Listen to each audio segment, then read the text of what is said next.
புதுச்சேரியில் ஆன்லைன் மூலமாக 2 பேர் மோசடி கும்பலிடம் ரூபாய் 46,000 இழந்திருக்கிறார்கள்.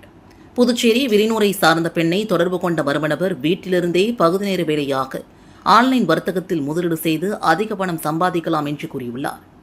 இதை நம்பிய பெண் மர்மநபர் தெரிவித்த ஆன்லைன் வர்த்தகத்தில் பல்வேறு தவணைகளாக ரூபாய் 39,000 முதலீடு செய்துள்ளார்.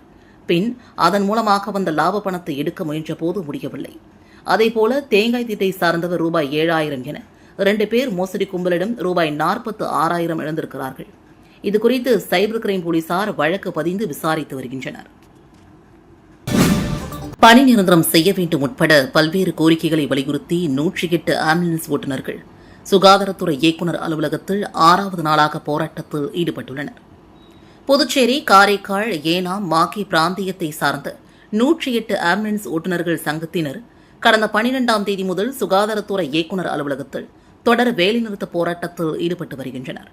அந்த வகையில் சங்க தலைவர் ஜெயபாலன் தலைமையில் 6வது நாளாக சுகாதாரத்துறை அலுவலகம் வாயிலில் போராட்டத்தில் ஈடுபட்டுள்ளனர். முதல்வர் அறிவித்தபடி உயர்த்தப்பட்ட ஊதியத்தை வழங்க வேண்டும், பணி நிரந்தரம் செய்ய வேண்டும் உள்ளிட்ட பல்வேறு கோரிக்கைகளை வலியுறுத்தி 50க்கும் மேற்பட்ட ஆம்புலன்ஸ் ஓட்டுநர்கள் போராட்டத்தில் ஈடுபட்டுள்ளனர். கோரிக்கைகளுக்கு அரசு செவிசாய்க்காவிட்டால் எதிர்வரும் சட்டமன்ற தேர்தலை புறக்கணிப்போம் என்றும் அரசிற்கு எச்சரிக்கை விடுத்துள்ளனர். ஒப்பந்த ஆசிரியர்களுக்கு ஆதரவாக புதுச்சேரி ஆசிரியர் சங்கங்களின் ஒருங்கிணைப்பு குழு ஏற்பாட்டில் நிரந்தர ஆசிரியர்கள் உட்பட பல்வேறு துறைகளை சார்ந்தவர்கள் உண்ணாவிரத போராட்டத்தில் ஈடுபட்டனர். புதுச்சேரி பள்ளிக் கல்வித்துறையில் கௌரவ விரிவுரையாளர்கள், பட்டதாரி ஆசிரியர்கள் மற்றும் பால சேவிகா உள்ளிட்ட 292 ஆசிரியர்கள் கடந்த 6 ஆண்டுகளாக ஒப்பந்த அடிப்படையில் பணியாற்றி வருகின்றனர்.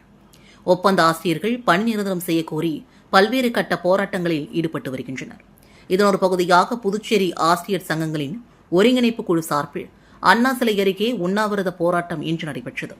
சங்கத்தின் கௌரவ தலைவர் சேசாத்தலம் தலைமையில் அமைச்சக ஊழியர்கள், அரசு பள்ளியின் நிரந்தர ஆசிரியர்கள், வனத்துறை ஆசிரியர்கள், ஒப்பந்த ஆசிரியர்கள் என சுமார் 300க்கும் மேற்பட்டோர் கலந்து கொண்டு கோரிக்கைகளை வலியுறுத்தி கண்டன உரையாற்றினார்கள்.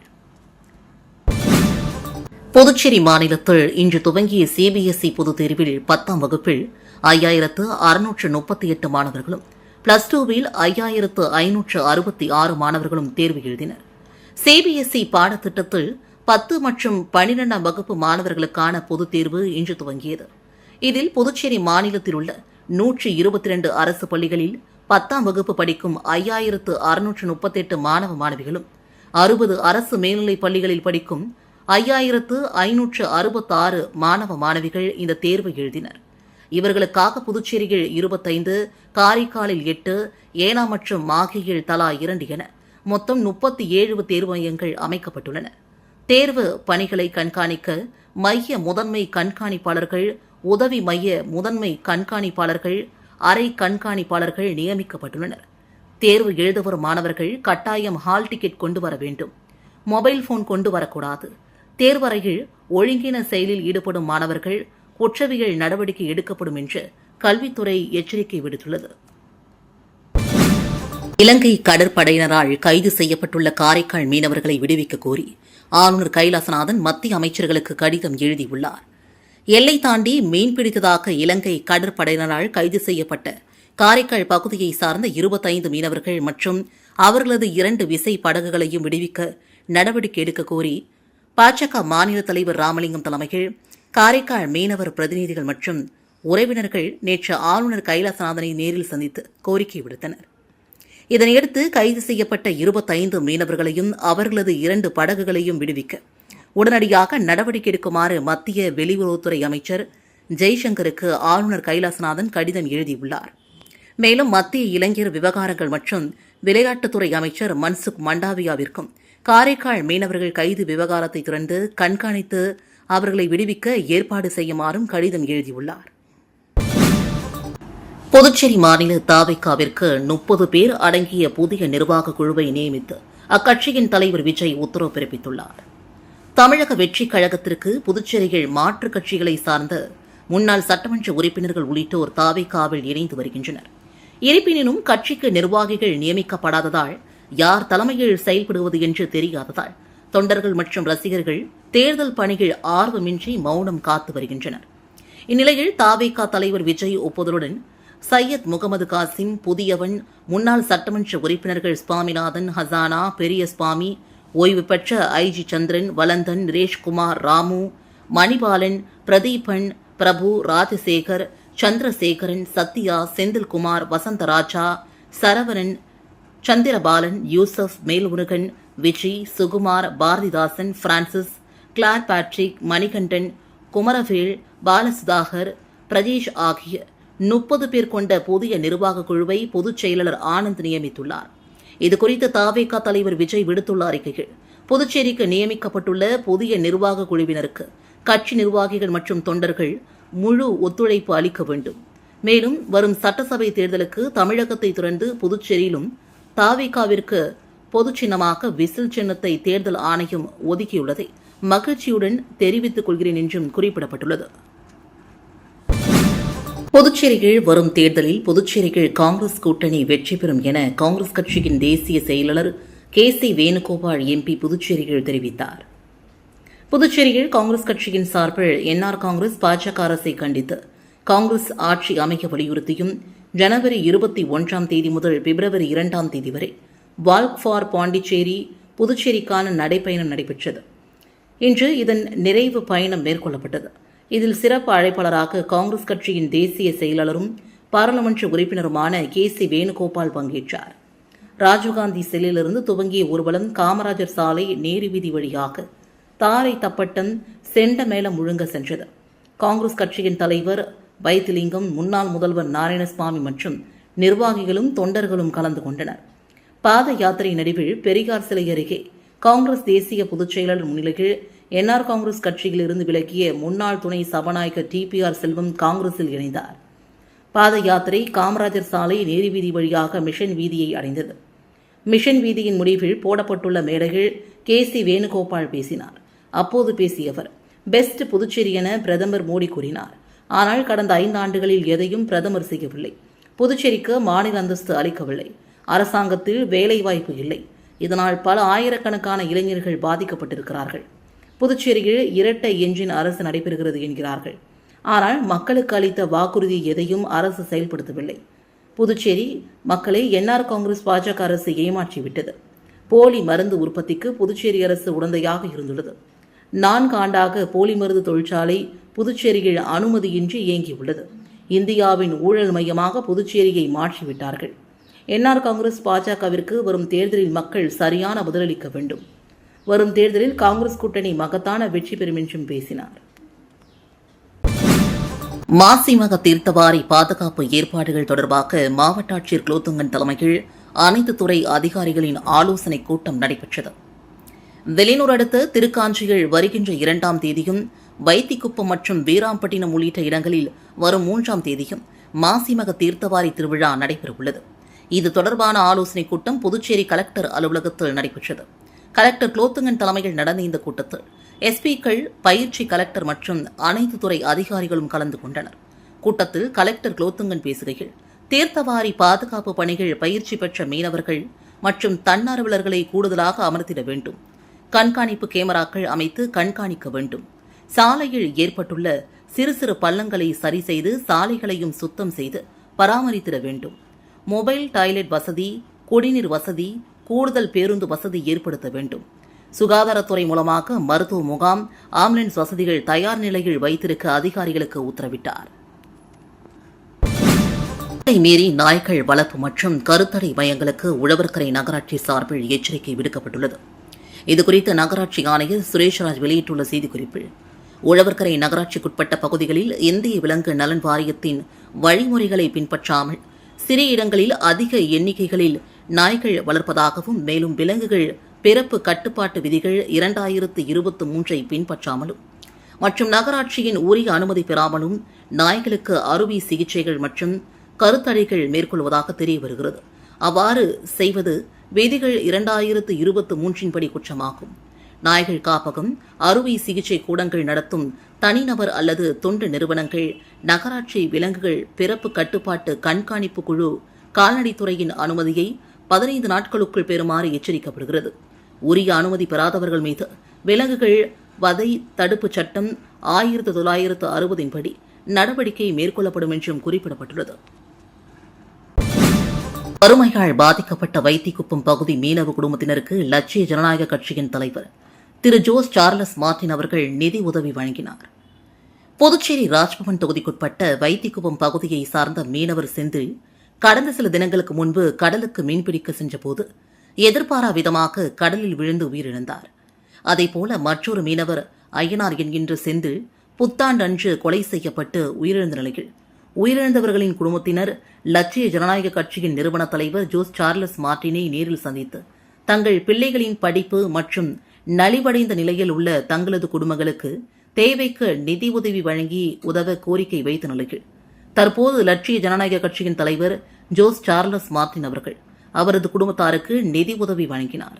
நிகழ்ச்சியின் போது பொதுச் செயலாளர் டாக்டர் துரைசாமி, லட்சிய ஜனநாயக கட்சியின் ராஜ்பவன் தொகுதியின் நிர்வாகி கடலரசன் ஆகியோர் உடனிருந்தனர்.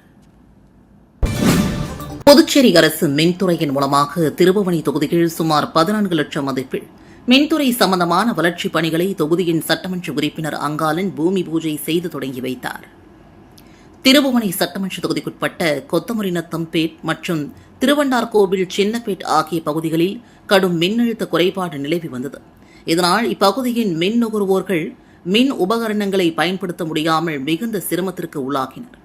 இதனை அறிந்த திருபுவனை தொகுதியின் சட்டமன்ற உறுப்பினர் அங்காளன் உடனடியாக அப்பகுதிக்கு சென்று கள ஆய்வு மேற்கொண்டார். இதனையடுத்து அப்பகுதியில் உள்ள டி மின்பாதையில் ஒரு முனை மின்பாதையிலிருந்து மும்முனை மின்பாதையாக மாற்றவும், சேதமடைந்த மின்கம்பங்களை மாற்றவும் மின்துறை அதிகாரிகளுக்கு கோரிக்கை வைத்தார். இதன் அடிப்படையில் ரூபாய் 13,78,887 மதிப்பீட்டில் திட்டம் தயாரிக்கப்பட்டு அட்டவணை இனத்தவர் சிறப்பு கூறு நிதியின் கீழ் அரசு அனுமதியும் பெறப்பட்டது. இதற்கான பணியின் தொடக்க விழா கொத்தவரிநத்தம்பேட் மற்றும் திருவண்டார்கோவில் சின்னப்பேட் பகுதியில் நடைபெற்றது. விழாவில் திருபுவனை தொகுதியின் சட்டமன்ற உறுப்பினர் அங்காளன் கலந்து கொண்டு பணிக்கான பூமி பூஜையை ஆரம்பித்து பணியினை தொடங்கி வைத்தார்.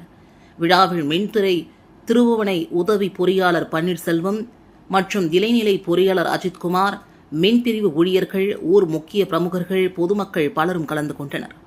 இத்திட்டத்தின் மூலமாக சுமார் 350 மின் நுகர்வோர் பயன்பெறுவார்கள் என்பதும் குறிப்பிடத்தக்கது. புதுச்சேரி முதலியார்பேட்டையில் பாட்டாளி மக்கள் கட்சியின் கிழக்கு மண்டல தலைமை அலுவலகத்தை மண்டல அமைப்பாளர் கோபாலகிருஷ்ணன் திறந்து வைத்து இனிப்புகளை வழங்கினார். புதுச்சேரி முதலியார்பேட்டையில் பாட்டாளி மக்கள் கட்சியின் கிழக்கு மண்டல தலைமை அலுவலக திறப்பு விழா இன்று நடைபெற்றது. கிழக்கு மண்டல மாநில அமைப்பாளர் கோபி என்கின்ற கோபாலகிருஷ்ணன் தலைமையில் மாநில துணைத் தலைவர் சத்யா முன்னிலையில் திறக்கப்பட்டது. இதனைத் தொடர்ந்து கட்சி கொடியேற்றி பொதுமக்களுக்கு இனிப்புகளும் வழங்கப்பட்டது. இந்த நிகழ்ச்சியில் மாநில இளைஞரணி தலைவர் சேகர், கிழக்கு மண்டல துணை அமைப்பாளர்கள் பாண்டியராஜன், முருகன், சரவணன், ராஜாராம், ஜானகிராமன் உட்பட நிர்வாகிகள் திரளாக கலந்து கொண்டனர். இதனைத் தொடர்ந்து நடைபெற்ற கூட்டத்தில் சட்டமன்ற தேர்தலில் கூட்டணிகள் 2 சீட்டுகளை பெற தலைமையை வலியுறுத்துவது, கூட்டணி கட்சிகளை வெற்றி பெற செய்வது, புதுச்சேரியில் பாட்டாளி மக்கள் கட்சியின் வளர்ச்சிக்கு பாடுபடுவது உள்ளிட்ட பல்வேறு தீர்மானங்கள் நிறைவேற்றப்பட்டன. காவலர் பணித் தேர்வில் மைதான தேர்வு நடத்த தேர்வு செய்த தொழில்நுட்ப ஒப்பந்ததாரர்கள் தகுதியற்றவர்கள் என ஆதாரங்களை அளித்தும் அதற்கு தீர்வு காணாமல் புதுவை அரசு சர்வாதிகார போக்கை கையாள்வது கண்டனத்துக்குரியது என்று தேசிய மக்கள் முன்னணி தலைவர் சுவாமிநாதன் கண்டனம் தெரிவித்துள்ளார்.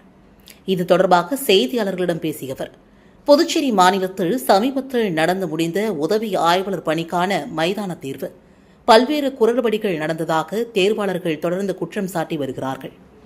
மேலும் தொழில்நுட்ப தேர்விற்கு ஒப்பந்தம் செய்யப்பட்ட தேர்வுக்குழு பல்வேறு மாநிலங்களில் முறைகேடு செய்துள்ள ஆதாரங்களை வெளியில் வந்தும் லஞ்ச ஒழிப்பு துறையில் புகார் அளிக்கப்பட்டும் இது தொடர்பாக எந்தவொரு விசாரணையும் நடத்தாமல் மோசடி புகார் உள்ள டைமிங் டெக்னாலஜி நிறுவனத்தால் மைதானத்தில் தேர்வு செய்யப்பட்டதை உறுதி செய்து தற்போது எழுத்து தேர்விற்கான தேதியை அறிவித்திருப்பது கண்டனத்துக்குரியது என்றும் தெரிவித்தார்.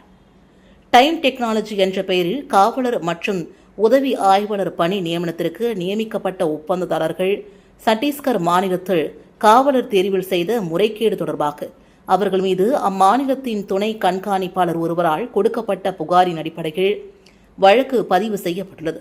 அம்மாநில காவல்துறைக்கு குற்றவாளியாக தெரிந்தவர்கள் புதுச்சேரி மாநில காவல்துறைக்கு புனிதமானவர்களாக தெரிந்தார்களா என்றும் கேள்வி எழுப்பினார். எனவே புதுச்சேரி அரசு தனது சர்வாதிகார போக்கை கைவிட்டு தேர்வில் நடந்த முறைகேடு தொடர்பாக உரிய விசாரணையை அமைத்து விண்ணப்பதாரர்கள் அனைவரையும் தேர்வெழுத அனுமதித்து எதிர்காலத்தில் ஏற்பட இருக்கும் குழப்பங்களுக்கு முன்கூட்டியே தீர்வு காண வேண்டுமென்றும் வலியுறுத்தினார். தேர்தலுக்கு சில மாதங்களுக்கு முன்பு வரும் தலைவர்களை புறக்கணித்து ஏனாமின் வளர்ச்சிக்கு பாடுபடும் தலைவர்களை மக்கள் தேர்ந்தெடுக்க வேண்டுமென்று முன்னாள் அமைச்சர் மல்லாடி கிருஷ்ணராவ் தெரிவித்துள்ளார்.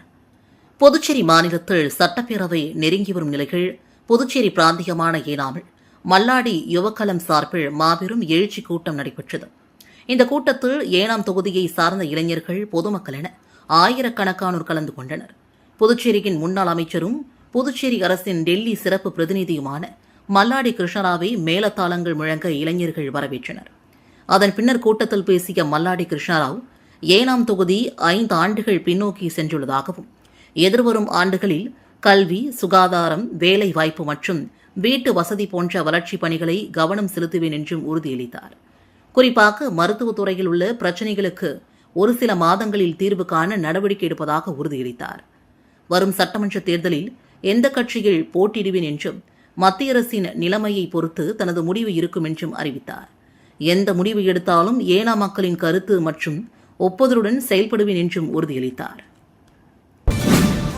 வேளாண் துறையின் இயற்கை வேளாண்மை திட்டத்தின் கீழ் மண்புழு உரம் தொட்டி மற்றும் உரப்படுக்கை அமைப்பதற்கு விவசாயிகள் தேர்வு பட்டியல் வெளியிடப்பட்டுள்ளது. இதுகுறித்து தோட்டக்கலை இணை வேளாண் இயக்குநர் சண்முகவேலு விடுத்துள்ள செய்திக்குறிப்பில், புதுச்சேரி வேளாண் மற்றும் விவசாயிகள் நலத்துறை கூடுதல் வேளாண் இயக்குநர் அலுவலகம் மற்றும் மாநில தோட்டக்கலை வளர்ச்சி சங்கம் மூலமாக தோட்டக்கலை இயற்கை வேளாண்மை திட்டத்தின் கீழ் மண்புழு உரம் தொட்டி மற்றும் மண்புழு உரப்படுக்கை அமைப்பதற்கு விவசாயிகள் தேர்வு செய்யப்பட்டிருக்கிறார்கள்.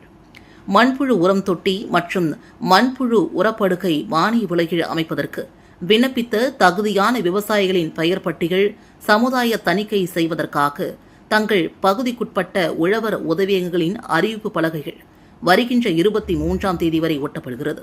மேலும் புதுச்சேரி வேளாண் மற்றும் விவசாயிகள் நலத்துறை இணையதளத்திலும் வெளியிடப்பட்டுள்ளது. இப்பட்டியலில் ஏதேனும் ஆட்சேபனை இருப்பின் வருகின்ற 23ஆம் தேதிக்குள் புதுச்சேரி தாவரவியல் பூங்காவில் உள்ள கூடுதல் வேளாண் இயக்குநர் அலுவலகத்தில் எழுத்துப்பூர்வமாக தெரிவிக்குமாறும் கேட்டுக் கொள்ளப்படுகிறது. ஆலங்குப்பம் கிராமத்தில் மாசி மாத அமாவாசையை முன்னிட்டு அங்காள பரமேஸ்வரியம்மன் ஆலயத்தில் நடைபெற்ற மயான கொள்ளை விழாவில் ஆயிரக்கணக்கான பக்தர்கள் பங்கேற்று சுவாமி தரிசனம் செய்தனர். புதுச்சேரி ஆலங்குப்பம் கிராமத்தில் அமைந்துள்ள அங்காள பரமேஸ்வரியம்மன் கோவில் மயான கொள்ளை விழா கடந்த 12ஆம் தேதி கொடியேற்றத்துடன் துவங்கியது. இதனைத் தொடர்ந்து கடந்த 14ஆம் தேதி தேர்வு செய்யப்பட்ட பக்தர்களுக்கு 50 கிலோ மிளகாய் கரைசல் அபிஷேகம் செய்யப்பட்டது. இதனைத் தொடர்ந்து தினந்தோறும் அங்காள அம்மனுக்கு பல்வேறு பூஜைகள் செய்யப்பட்டு வந்த நிலையில் முக்கிய நாளான நேற்று வல்லாளங்கண்டனை அங்காள அம்மன் வதம் செய்யும் நிகழ்ச்சியை தொடர்ந்து மயான கொள்ளை விழா நடைபெற்றது. இதில் பங்கேற்ற பக்தர்கள் காளி, நிசாசினி, சுடுகாட்டு காளி, காட்டேரி, நரிக்குரத்தி உள்ளிட்ட பல்வேறு வேடமணிந்து ஆக்ரோசத்துடன் சுடுகாட்டை நோக்கி ஆடி சென்றது பக்தர்களை பக்தியின் உச்சத்திற்கே கொண்டு சென்றது. மேலும் மயான கொள்ளையின் போது சுற்றுவட்டார பகுதியை சார்ந்த ஆயிரக்கணக்கான பக்தர்கள் தங்கள் நிலங்களில் விளைந்த காய்கறிகள், பழங்கள் போன்றவற்றை கொள்ளையிட்டு சுவாமி தரிசனம் செய்தனர். விழாவிற்கான ஏற்பாடுகளை ஆலய அறங்காவலர் குழுவினர் மற்றும் கிராம பொதுமக்கள் சிறப்பாக செய்திருந்தனர். புதுச்சேரி கல்வி பங்களாவில் அமைந்துள்ள துலுக்கானத்தம்மன் ஆலயத்தில் மகா சிவராத்திரி விழா கொண்டாடப்பட்டது. புதுச்சேரி காமராஜர் சாலை ஜெயராம் ஹோட்டல் எதிரே கல்வி பங்களாவில் அமைந்துள்ள அருள்மிகு துலுக்கானத்தம்மன் ஆலயத்தில் ஒவ்வொரு ஆண்டும் மகா சிவராத்திரி விழா வெகு விமர்சையாக கொண்டாடப்படுவது வழக்கம். அந்த வகையில் இந்த ஆண்டு மகா சிவராத்திரியை முன்னிட்டு துலுக்கானத்தம்மன் மற்றும் சிவபெருமானுக்கு பால், தயிர் உள்ளிட்ட பல்வேறு வாசனை திரவியங்கள் கொண்டு சிறப்பு அபிஷேகம் செய்யப்பட்டு சிறப்பு பூஜைகள் செய்யப்பட்டு மகா தீபாராதனை காண்பிக்கப்பட்டது. அதனைத் தொடர்ந்து சுவாமி சிறப்பு அலங்காரத்தில் பக்தர்களுக்கு அருள் பாலித்தார். இதில் திரளான பக்தர்கள் கலந்து கொண்டு சுவாமியை வழிபட்டனர். பின்னர் இந்த பூஜையில் கலந்து கொண்ட அனைவருக்கும் பிரசாதம் மற்றும் நலத்திட்ட உதவிகள் வழங்கப்பட்டது. தொண்டமானத்தம் ஸ்ரீ சுயம்பு அரசனடி முத்தாள மாரியம்மன் ஆலயத்தில் மகா சிவராத்திரி மற்றும் மாசி மாத அமாவாசை பூஜைகள் வெகு சிறப்பாக நடைபெற்றது. புதுச்சேரி மாநிலம் ஊஸ்டர் சட்டமன்ற தொகுதிக்குட்பட்ட தொண்டமானத்தம் ஸ்ரீ சுயம்பு அரசனடி முத்தாள மாரியம்மன் ஆலயத்தில் எழுந்தருளிருக்கும் அரச சர்வ லிங்கேஸ்வரர் ஆலயத்தில் மகா சிவராத்திரி விழாவை முன்னிட்டு 4 கால பூஜைகள் நடைபெற்றது. அதனைத் தொடர்ந்து அலங்கரிக்கப்பட்ட சிவபெருமானுக்கு பல்வேறு அபிஷேகங்கள் மற்றும் அலங்காரங்கள் செய்து தீபாராதனை காண்பிக்கப்பட்டது. இதில் பக்தர்கள் திரளாக கலந்து கொண்டு சுவாமி தரிசனம் செய்தனர். அதனைத் தொடர்ந்து விழாவில் கலந்து கொண்ட பக்தர்கள் அனைவருக்கும் ஆலயம் சார்பாக அன்னதானமும் வழங்கப்பட்டது. இதனைத் தொடர்ந்து நேற்று மாசி மாத அமாவாசையை முன்னிட்டு தேவி அங்காள பரமேஸ்வரி அம்மனுக்கு அமாவாசை சிறப்பு பூஜை நடைபெற்றது. இதில் பக்தர்கள் தீச்சட்டி எடுத்து தங்களது நேர்த்தி கடனை செலுத்தினர். தொடர்ந்து மாசி மாத அமாவாசையொட்டி சுவாமிக்கு படையிலிடப்பட்டது. இதனைத் தொடர்ந்து சுவாமிக்கு பல்வேறு பூஜைகள் செய்து படையிலிட்ட சாதம் பக்தர்களுக்கு பிரசாதமாகவும் வழங்கப்பட்டது. உள்ள ஸ்ரீ குரத்தி பரமேஸ்வரி அம்மன் ஆலயத்தில் நடைபெற்ற 41ஆம் ஆண்டு மாசி மாத அமாவாசையையொட்டி நடைபெற்ற பால்குட ஊர்வலத்தில் 500க்கும் மேற்பட்டோர் கலந்து கொண்டு பால்குடம் எடுத்து ஊர்வலமாக சென்றனர். புதுச்சேரி புதுநகரில் அருள்மிகு ஸ்ரீ குரத்தி பரமேஸ்வரி அம்மன் ஆலயம் உள்ளது. இந்த ஆலயத்தில் 41ஆம் ஆண்டு மாசி மாத அமாவாசை பூஜை விமர்சையாக நடைபெற்றது. இதனையொட்டி காலை முதல் மகா யாக பூஜை நடைபெற்றது. தொடர்ந்து பால்குட ஊர்வலம் மற்றும் அபிஷேகம் நடைபெற்றது. கெங்கையம்மன் குளக்கரையில் இருந்து 500க்கும் மேற்பட்ட பக்தர்கள் பால்குடம் எடுத்து ஊர்வலமாக புறப்பட்டு புதுநகரில் எழுந்தருளிருக்கும் ஸ்ரீ குரத்தி பரமேஸ்வரியம்மன் கோவிலுக்கு தங்களின் நேர்த்தி கடனை செலுத்தினர். பின்னர் சுவாமிக்கு பாலபிஷேகம் செய்யப்பட்டு சுவாமிக்கு மகா தீபாரதனையும் காண்பிக்கப்பட்டது. இதில் புதுச்சேரி, விழுப்புரம், திண்டிவனம், கடலூர், சென்னை உள்ளிட்ட ஊர்களிலிருந்து திரளான பக்தர்கள் கலந்து கொண்டு தங்களது நேர்த்தி கடனை செலுத்தி சுவாமி தரிசனம் செய்தனர். பின்னர் பூஜையில் கலந்து கொண்ட பக்தர்கள் அனைவருக்கும் பிரசாதமும் வழங்கப்பட்டது.